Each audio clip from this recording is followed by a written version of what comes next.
The Birth Circle podcast features experts in all the nuanced areas of pregnancy, birth, and postpartum with the aim of helping women make the choices that will keep them safe, healthy, and empowered. We respect all birth choices and believe in supporting informed consent and evidence-based practices. Nothing said on this podcast should be taken as medical advice. You should always seek the advice of a competent professional for your care. Welcome to the Birth Circle podcast.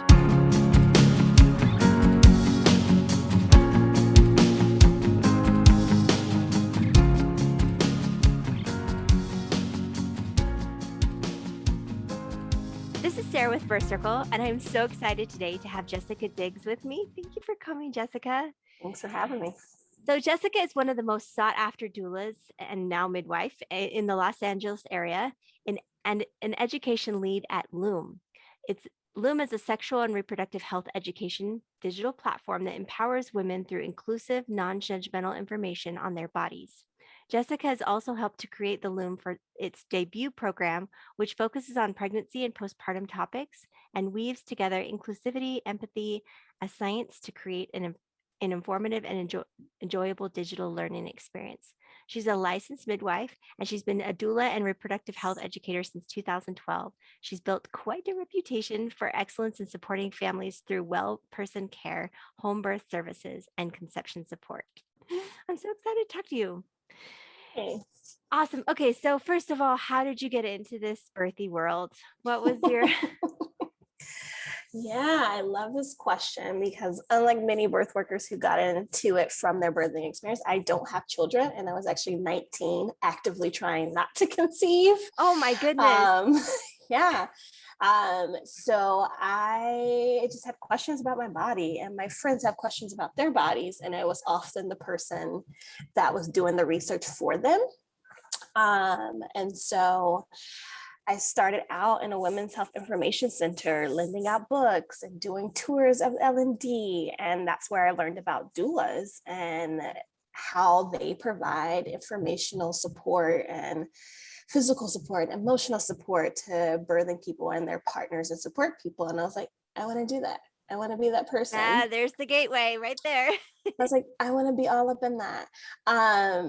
And it also just like illuminated how little we knew about our bodies and how that continued into childbirth and the postpartum period and how it affected those experiences.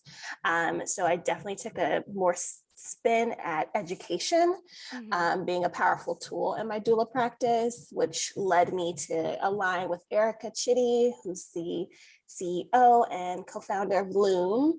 And I taught at the brick and mortar when that was a thing. And, yeah. And then as we made this transition into this digital platform, it was so easy to align with the bigger picture, given my background and knowing that I was the person that we'll be marketing to from the birth control standpoint at 19, who doesn't want to get pregnant, and from the sexual reproductive and intimacy standpoint, and now supporting people in the pregnancy and postpartum. I was like, this works, this aligns, I'm here for the entire reproductive spectrum. The whole spectrum.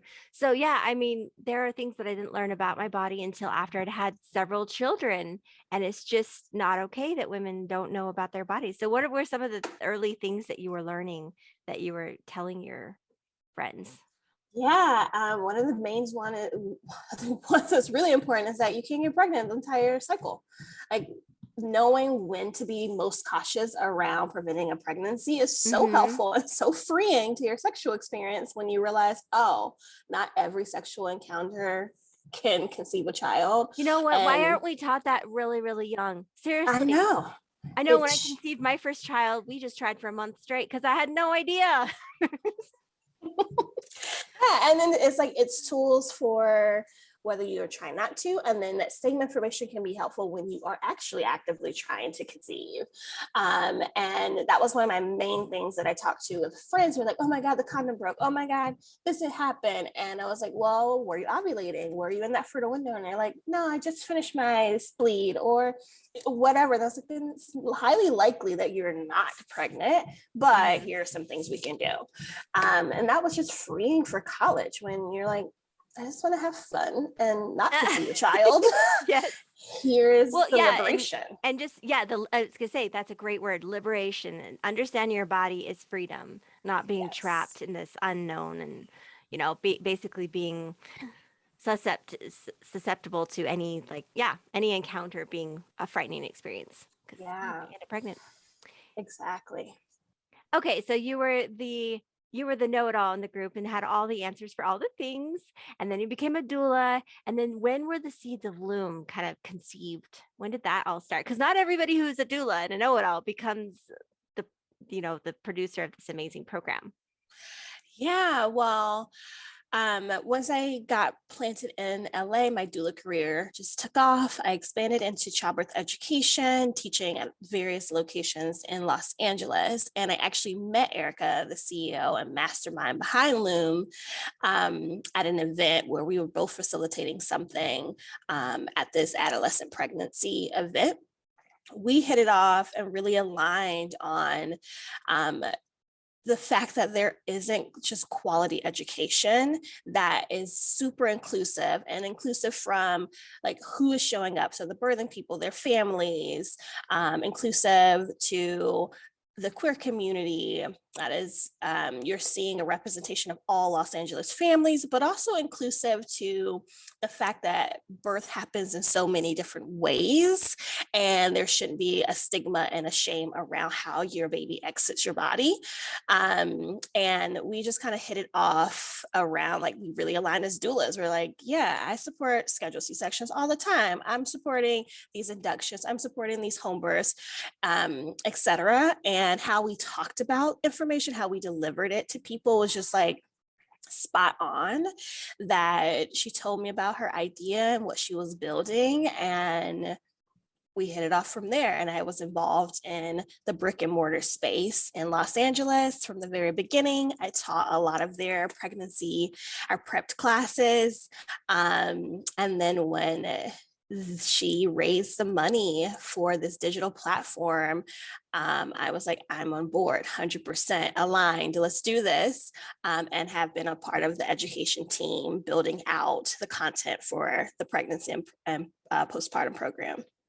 Awesome. So you mentioned that you met at an adolescent pregnancy event. Can you tell me what are the markets, what are the groups that you feel are the most underserved in this birth world? Oh, I would say definitely our teen parents. There's not a lot of content created for them or created with this understanding that they're capable, competent parents Yeah. already. Talk more Like, about that. Like, what are some of their biggest challenges, and where do they shine maybe differently than other groups of parents? yeah, I would say bigger challenges is understanding their needs and creating conversation for what they're hoping to see in their family unit that may differ from their current ones, because they're actively still typically maybe living with family or living at home and trying to create something different. And oftentimes adolescent parents I'm always learning so much from them of how they're actively trying to parent differently than they potentially was parented. Mm, It's fascinating to watch them thrive and be so intentional about their birth and their pregnancy and their parenting experiences. mhm. And I would say areas in which they have such strength is that they are big sponges, and lived Mm. experiences um, has its place, and it brings so much wisdom, but also just continuing to be a sponge and like taking what you feel and moving through it without a lot of attachment. Teens tend to thrive in that, whereas Yeah, that's others a are good like trying to point. fit into a box that they've already lived, already fit into. That's a really interesting observation. I can see that. So a lot of teen moms, a lot of teen parents, they're judged for their age and that this would have been a mistake. But are Mm-hmm. you seeing that a lot of teen parents want to start their families young, and they actually have more support from their parents, grandparents, friends, family, or are you going up against that battle as well? I don't necessarily know if I'm seeing, I think unplanned pregnancy is apparent across all ages. Yeah. That it's so true. It It's is like, really true. it's But an unplanned pregnancy at 30 when you're on your own is a lot different than when you're 17 and your parents think that they can, or they actually legally can control what happens, right? So I don't know. I am a product of a teen pregnancy and I'm freaking amazing. So yeah, I well, know, I'm yeah, like, no, I don't know. I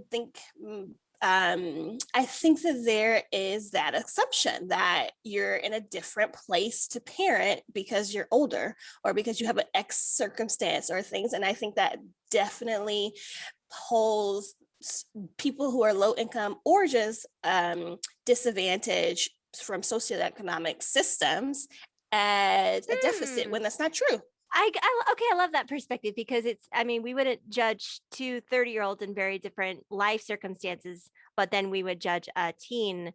And so you're basically just saying the age is just another one of those factors that shouldn't play a role in No, anyone's. in care and outcome and in Mhm. parenting experience. I think everyone has something to learn, which is why we create this platform and this education and this experience. Is because I feel like if you're moving through pregnancy postpartum, there is so much to take in and to apply what you already know about yourself and what you're wanting for yourself. That some circumstances are just irrelevant. And true healthcare comes from what you already know and then what you're willing to learn. Oh, that's good. That's a quote right there. Wow. So good.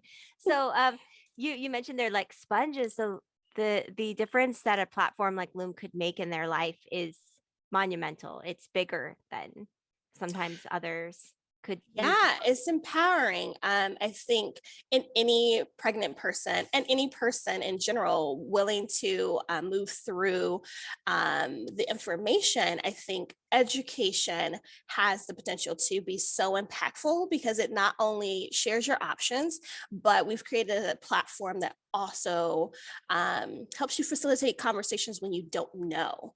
And I think that's the big piece Oh, I that, like that. particularly as a woman, being able to identify your needs or know how to facilitate conversation around your needs is a game changer in just getting them met and getting care, whether it's from your partner, your parents, your chosen family, or your actual providers. Education has the ability to empower you to understand those needs or to facilitate conversation around them. I love that. So it's not just learning for yourself, but it's learning how to get your needs met. Learning Yes, how to express them, because how do you know you want something if you don't know about it? But then how do you ask for it once you know you want it? exactly. Wow. And how to Exactly. ask in a way that's most likely to, I mean, I love the inclusivity and all of the, but the reality is there are providers and there are people that will never get it and never get what you want. They will never understand why you want it, and to be able to ask for it in a way that's most likely to get what you need. Because Yep. ultimately what matters most is you and your baby, right? And that Yep. you get the care that you need. Exactly. And that's the systemic change is at the end of the day, the consumer, because healthcare is a business, the consumer is the birthing person. And to know where we need to change the system comes from them knowing what they want. And health education gives them the tools to actually know and identify I what it love is that it. they want. I love it. I always said if 10,000 women marched themselves to the local hospital, we have a very high birth rate where I live, Mhm. and 10,000 women this next year marched themselves to the hospital and said, I would not, I refuse. Uh, I would like delayed cord clamping, and you may not cut the cord. You may not amputate an organ from my body without my permission. Like if Mm. everybody made a stink about it for a year, and it's not just this, but then policies would change. Mhm. But just wanting your delayed cord clamping doesn't mean you're actually going to get it unless you can effectively ask for it. And this is a personal story of mine because I wanted it so badly and asked for it, Mhm. but it didn't ask for it in a way that really expressed how important it was. And so I didn't get it. And I think it was just merely the way I asked. Mhm. Yeah. So what are some of the other groups that Loom serves specifically? Yeah.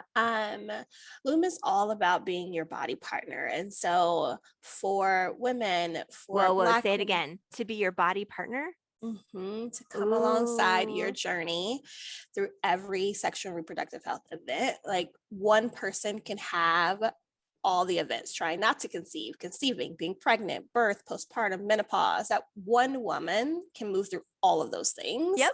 And so we want to be a part of that journey. So really moving with women, really being inclusive to our queer community, really making sure Black and Brown people feel seen in content and representation and marketing, and then in just relevant experience, being that our CEO is a Black queer person and our people on our team identify as Black and queer. It's just, we want to make sure we're capturing the full experience of a person through their sexual reproductive health. So give me some examples of experiences that are kind of off maybe start with what we assume would be a normal experience and then give us some examples of experiences that would not normally be seen as normal, but are really still normal. Does that make sense? No. Okay. All right. I'll give you the example. That for me. Okay. Yep. So say we assume that a normal birth is a heterosexual married couple and they got pregnant on a timeline. They wanted to get pregnant and then they go in and they were treated a certain way. We obviously know that is not the highest. That's not what most pregnancies are. And yet we still try to treat every pregnant person as if they came from that background, right? Mm-hmm. And so I just want to highlight more specific stories, because you say, doesn't matter how your baby comes into this world. But honestly, some people can't imagine the creative ways that people bring. Like I have a friend who surrogated for a gay couple and she had triplets after she had her own triplets. And her story, like people like just watch her TikTok. Well, it's actually the dad's TikTok channel, like their freak shows, and I'm like, this is just a story. This is just how they built their family. So that's kind of what I wanted to kind of have you some more examples of these beautiful stories. I think we are, between the team, we've experienced and supported so many different types of families throughout our careers, from choice parents, single moms by choice, to queer families, 2 dads, 2 moms, poly families, like a lot of different varying families. I think what the platform does well is that you don't have to move through it in order or on this roadmap that we've created. We have that tool for those who want it, but for the most part, it is asynchronous. It is on your own path, and it really does allow you to see your family and to see your choices as you want it and to get the information that you want to. Like, we're not going to be hand holding adults in that way. I've seen just so many people move through experiences that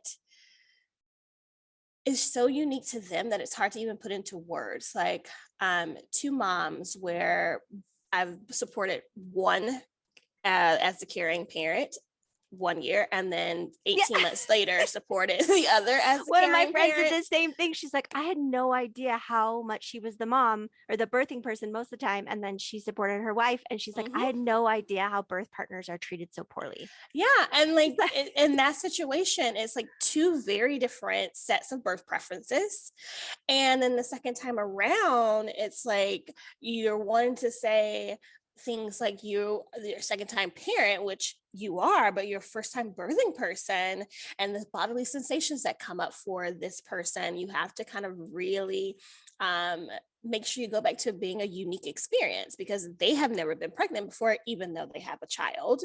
And then the second time around where the partner is still breastfeeding their child, there's just other considerations for breaks and how I support them as a doula that I didn't have to have the first birth because that partner wasn't pregnant or wasn't postpartum. And so that experience was so different 2 times over for the same family that I had rapport with. Yeah, and wow. I had experience with. Yeah. And that happens time and time again. I'm trying to think of, and I have like choice parents where I've been involved with their entire preconception experience. So I was there for the IUI or there for the acupuncture, and they finally conceive and then get to move through the birth with them.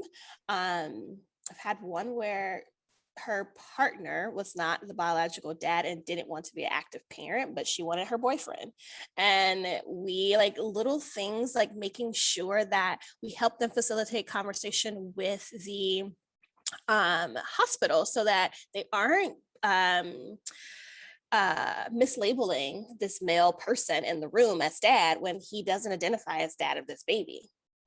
And it was like explicitly having to repeat, no, this is John, for it's not his name, but like, this is John, not dad. John does not want to cut the cord because John is not this dad, so we had to keep, like, as a doula and as a support person, like keep educating the team. Back to that communication thing, what you want, and being able to effectively communicate it to the birth providers. Yeah. Wow. And with tools like this platform, you get to identify what are going to be triggers in your birthing experience. Like, that was very triggering for, we're going to use John, not his name, to wanting to be present for this person he loved, but not for this baby. And it was very important for him to be named by his name and not as dad, and very important for her to fully have the experience for herself and her body, and not to be split between her and John, which, like, he had no say in newborn procedures or whatever the case is. Yeah.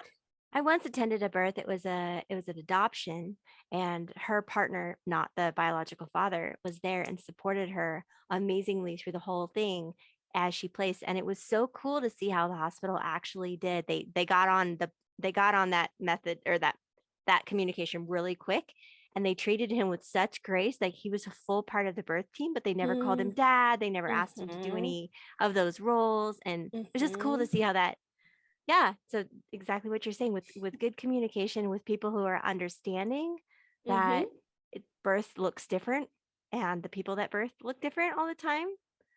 Oh, I love it. I love it. I love it. Okay. So, tell me more about why. Well, we've talked about the education, but what specifically, like, you start with body, understanding how your body works. So do some of the women that come through your program not even know really how they got pregnant? Are you that basic? Oh, she's making a face. Oh dear. For sure. All right. So tell me, kind of lead me through the curriculum. Like, what types of things do you cover? Yeah. We are covering everything in the pregnancy and postpartum program. It is like the first few weeks, every bodily sensation that is very common. We want to touch on it. Some unique things like gums bleeding to some of the more common things. Yeah, I had a person who like had so much excessive slava during her pregnancy, like spitting into a water bottle. Like, that was her entire experience. And we're like, I had boogers. It's common. I had boogers. I was like, I can't. They say you can smell really well when you're pregnant. I couldn't. I had so many boogers. Yeah, and I had no idea. Yeah, it's fascinating what people don't realize is normal. And I say it all often. Unfortunately, this is common. So yeah, it is covering things, bodily sensations from the first few weeks throughout the pregnancy and then into the postpartum. And those are broken down into different modules because there are different just spaces that you occupy in that entire journey. We're covering things from the mindset perspective, decision fatigue, like how many things you have to have a response decision to fatigue. And like now, yeah. Can I just make an observation about, and you said this before, you said you want to be with them and like to be with your body during the whole pregnancy. So instead of being an educational platform, this is my observation from just knowing you for the last half an hour, is that instead of teaching you about your body, you are really teaching them to be in their body and to be a partner with their body. I just love that phrase, be a partner with your body. And that this is a conscious choice to partner with your body, because you said mindset now. So that's an example of how you would consciously take your mind and your body and make them one, right? Or ask them to be one. Yeah. And find the resources you need to make them one, right? Because there's a lot of trauma, there's a lot of triggers, there's a lot of things that happen in your mind that feel like they're outside of your body. Yes. Many trauma responses feel outside of your body. So we've created content that helps people identify, because oftentimes they don't realize what's happening or how it's showing up in their body and their experience, giving them tools to move through it, giving them tangible tools to resolve it and actually cope with it. We have a lot of sensory integration techniques, from vagal toning to naming, to creating little collective care maps, and comfort measures, and all the things that they can like visually see someone move through, and then moving that into the postpartum experience, like seeing someone care for a baby with a live baby, and talking through your breaking it. emotional landscape. Yeah, it's like, I'm pretty sure like the baby in the videos, there's like 2 weeks old. He looks gigantic, but he is very new baby. And it's like, no, you can be a little bit more like firm with this particular thing, and like he won't break. And letting someone actually see that and experience that, and then apply it to their own lives and take what's relevant and what's not. Like, leave what's not. We have no Leave what's stake not. in what you don't want to know, or what you don't think is relevant to your pregnancy And that can experience. actually really ease the stress of knowing all the things. If you go in there just knowing we're going to give you everything, just take what you want and leave the rest. It's not like you have to eat the entire buffet table, right? You Exactly. only pick the things that work for you. Exactly. And talk more about the decision fatigue. How do you coach your parents through that? Because that's big. And then not only the decision fatigue, but then also the communication fatigue. Because we talked about how if you want to get something that you want to get, you have to communicate it effectively so the care provider gets what you want. But it gets really, really tiring and really exhausting to repeatedly ask for something again and again and again. And it's like, do you just make a t-shirt? Do you put it on your forehead? Yeah, decision fatigue is a concept by Alexandra Sachs, and there's a conversation in the platform with them talking about this, but we talk about it in our kind of smaller community gather experience that we host for people who bought the product. We kind of break it down to, there's so many things you're going to be having to make a decision about. And there's so much information there's like 15,000 strollers to which hospital, which thing, do you need to do this? Will you circumcise? Will you, like, all the things that everyone's like, are you going to do this as soon as the bump is visible? We tend to like help people scale back on that and really align with like your existing lifestyle, your lived experience, and then what you're ultimately wanting to feel in this experience. Not necessarily specific outcomes, but like specific feelings, specific experiences that you want. Oh, good. Give us some examples. Yeah, like instead of being like, I don't want I want delayed cord clamping. Similar to your experience of like, I want delayed cord clamping. And instead of like just that, it's like, okay, under what circumstances would that I not be able to have this? Well, the reason I wanted it is because I have big babies and I know they get squeezed, and I wanted him just to have a second to just compose himself before entering this planet. That's what I wanted. It's not so much about the cord. It wasn't a religious cord. It wasn't like it was the cord. It was the outcome I was after. Yeah. And like making sure people know why behind it and fully understand that. And then also know how to help. How do we cope if this isn't attainable for insert reason? Or how do we communicate to you that this has been done? You can trust that we've done our delayed cord clamping, and we're moving to the next thing now. And I think people want to feel seen and heard, and as competent parents, especially since they're going to leave with this child in a few hours to days, and involved. And so we want to be a part of that process of like helping you identify your needs, helping you communicate them, and helping them actually be a part of your lived experience. I love it. I love it. Why do we take away the rights of birthing people and then send them home with a newborn? Yep. Yeah, we do. We do a lot of things that don't make sense. Okay, so how does Loom support the birth partner? And the birth partner doesn't necessarily have to be the other parent who identifies as parent. It could be mom, grandma, best friend, who is there supporting the birthing person, right? Yeah. How do you teach them, support them? Yeah. I love this. I love including partners and chosen families.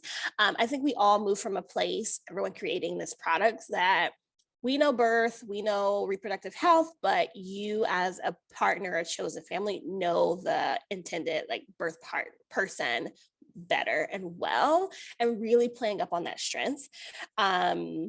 So we've created many of the modules also have like a little note that says this is a great one for a partner or chosen family to watch.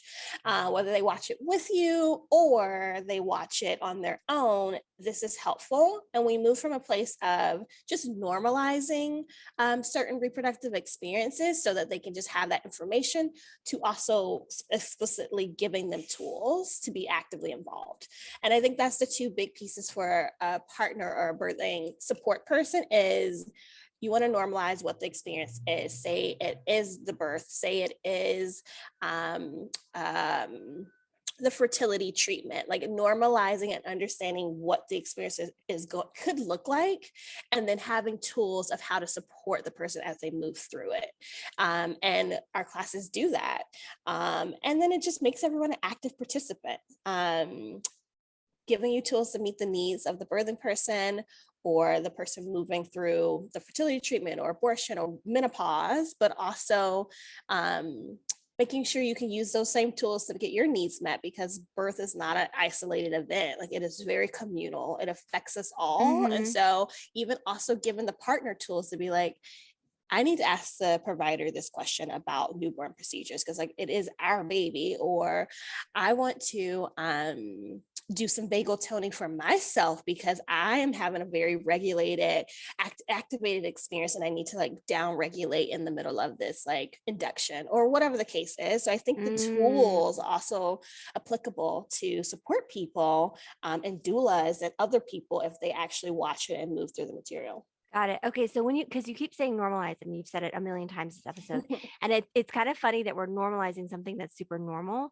But when you say normalizing, you're meaning not taking it for granted, but taking down the anxiety of the situation. Like you're saying, just taking down that vagal response, taking down like not feeling like everything's a flight or fight about it. Yes. Is that what you mean when you're saying normalizing? Exactly. Yes. I think the scariest part of particularly reproductive health experiences is that we don't have shared stories. Like, we've lost the art of storytelling and the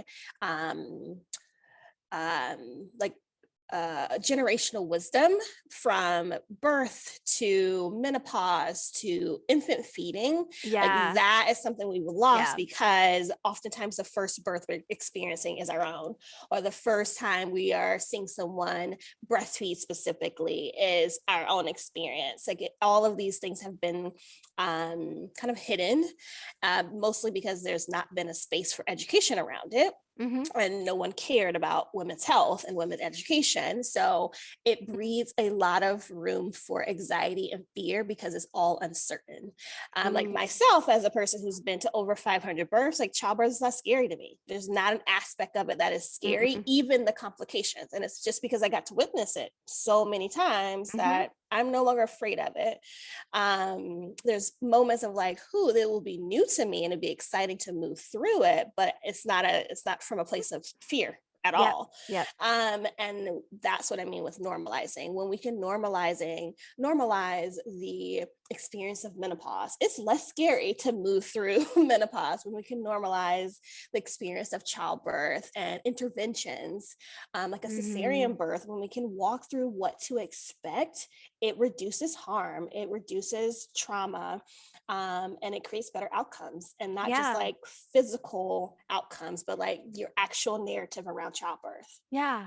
Well, I love how you're saying normalizing pregnancy will then lead to normalizing menopause. How about normalizing the first period? Normalizing, like All just of it. normalizing. And you said that at the beginning, like the entire spectrum of the experience of the female body just needs to be normalized. Yes, like it would reduce so much anxiety and create such a different reaction to our bodies, to know that this bleed is normal, this bleed is not normal, this is common that people experience, and this like just the anxiety that people have when they have a clot for the first time. It's just like, oh, this is what this means, this is when this is no longer abnormal, this is when you get a provider involved. So don't you look forward to the day where your work is totally obsolete and your granddaughters are like, what the heck was grandma doing? But I just think like with this information, what other choices would we make differently in our lives? What other like how would we think differently about other things, politics,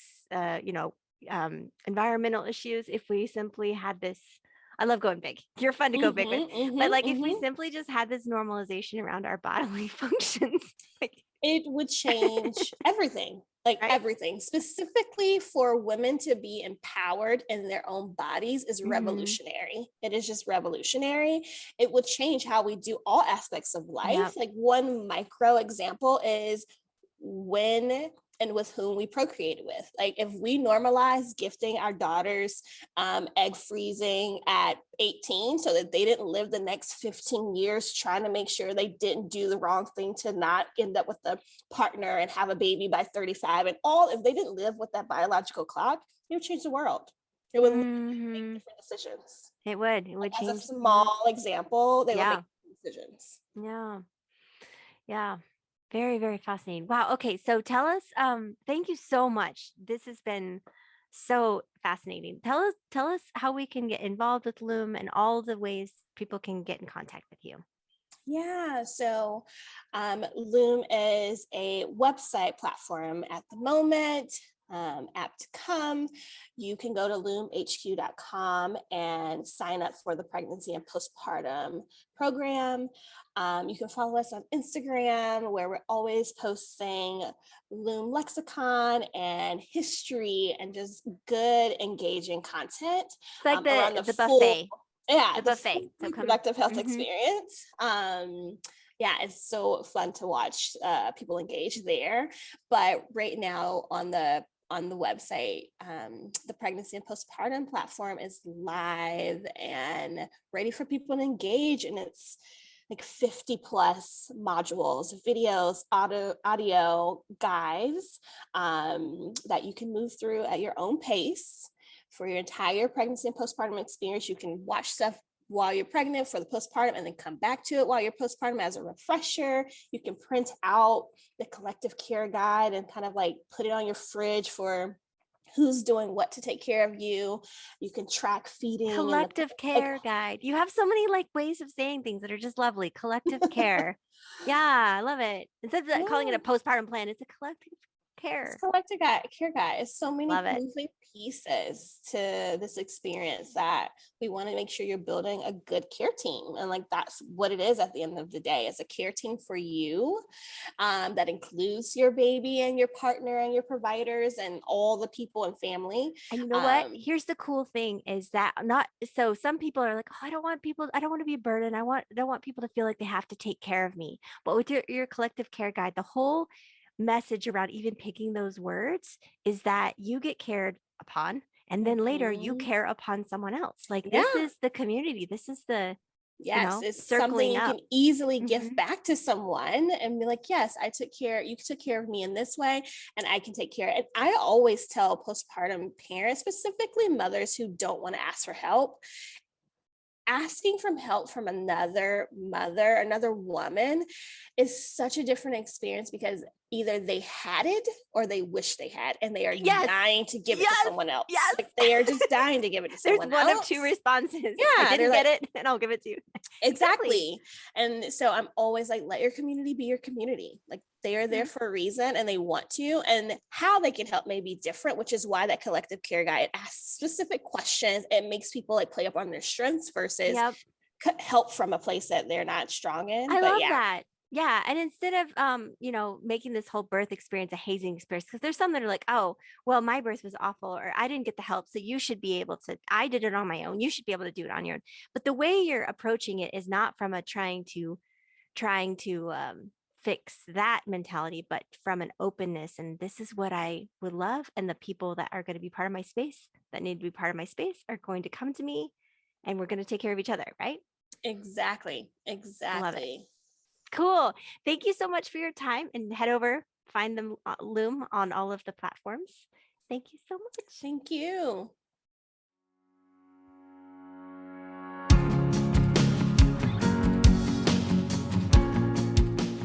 Please visit us at birthcircle.com, join our Facebook groups, or find us on Instagram and Pinterest. We hope you'll use our resources to support your birthing experience.